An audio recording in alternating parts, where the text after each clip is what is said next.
we're going to begin. Last night, the President Trump's speech to Congress was the longest in the modern era. It was about an hour and 40 minutes long. So he celebrated his actions over the first 6 weeks of his new term and accused former President Biden of a long list of failures.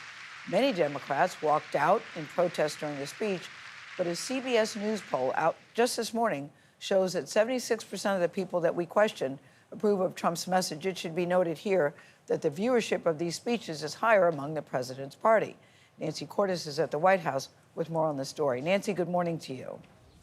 Gayle, good morning to you. It was a boisterous night. The address had a lot of the hallmarks of a Trump campaign speech. It was combative at times without any of the overtures to the other side that you might typically see in a joint address to Congress. Democrats, it has to be said, engaged in some theatrics, too. Another departure from the norm and a sign that no one has high hopes for bipartisanship in the 4 years ahead. America is back. A self-assured President Trump declared the first month of his second term the most successful in history. Do you know who number 2 is? George Washington. How about that? He walked the nation through some of his most aggressive moves. I withdrew from the unfair Paris Climate Accord. I imposed an immediate freeze on all federal hiring. I signed an order making English the official language of the United States of America. As Trump ticked off the highlights, some ticked-off Democrats held up signs that said false. And some of his claims were false, including this one.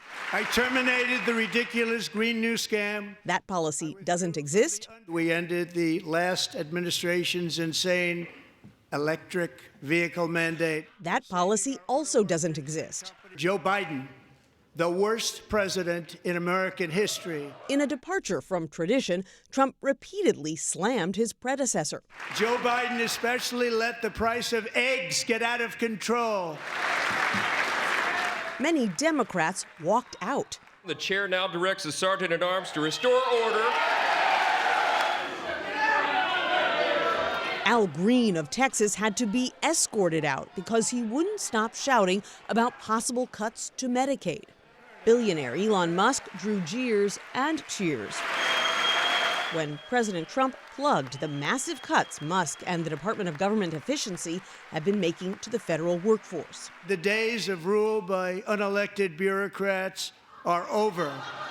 The president also touted new tariffs on Canada, Mexico, and China, but admitted there may be some short-term pain.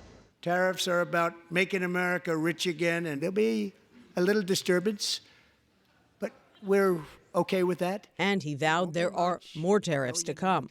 April 2nd, reciprocal tariffs kick in, and whatever they tariff us, other countries, we will tariff them. In a surprise announcement, Trump celebrated the arrest of Mohammed Sharifullah, one of the alleged masterminds behind the Abbey Gate bombing in Afghanistan that killed 13 U.S. service members. And he is right now on his way here to face the swift sword of American justice. On foreign policy, he vowed to seek peace in Ukraine. Earlier today, I received an important letter from President Zelensky of Ukraine regarding the agreement on minerals and security. Ukraine is ready to sign it at any time. He said he also plans to retake the Panama Canal. We didn't give it to China.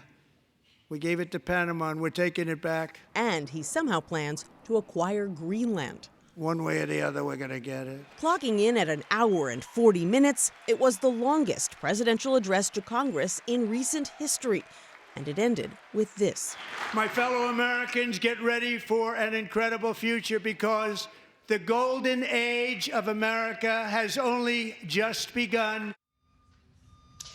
Democratic Senator Elissa Slotkin from Michigan delivered a much shorter 10-minute response to President Trump's speech that painted a very different picture, criticizing his first 6 weeks in office as taking a reckless and chaotic approach. Slotkin argued that his economic plan doesn't help Americans get ahead, saying that if he's not careful, he could walk us right into a recession. Tony. Nancy, thank you very much.